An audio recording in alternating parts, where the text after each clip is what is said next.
বেগুন সর্ষে দিয়ে ইলিশের তেল ঝাল বানাবো, যেটা তার জন্য বেগুন নিয়েছে এরকম কেটে বড় বড় করে, ইলিশ, সর্ষের তেল, ফোড়নের জন্য কালো জিরে, কাঁচা লঙ্কা, লঙ্কা বাটা, সর্ষে বাটা, নুন, হলুদ।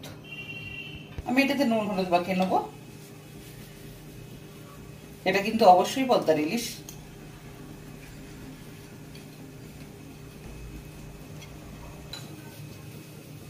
হয়ে গেছে। এবার আমি সর্ষের তেল দেবো।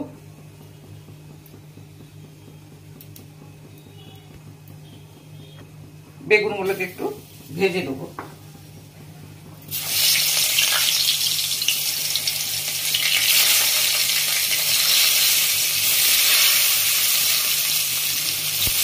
একটু ঢাকা দিয়ে দিচ্ছি।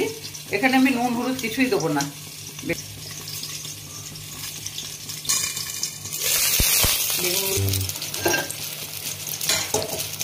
বেগুনগুলো ভাজা হয়ে গেছে, এক এক করে তুলে দেবো। ওই তেলে একটু সর্ষের তেল দেবো,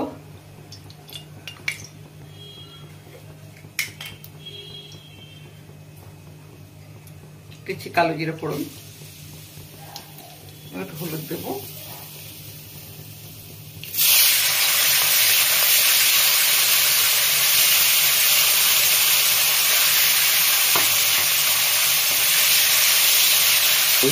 হালকা করে একটু ডিপ করে নেবো।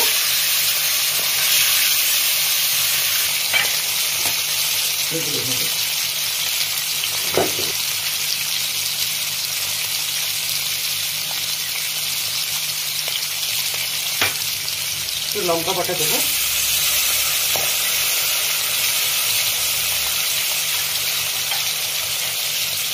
এবার সর্ষে বাটা জলটা দেবো।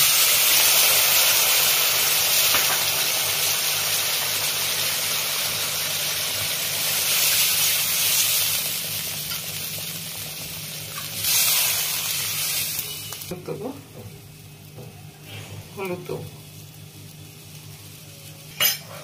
নুন দেবো,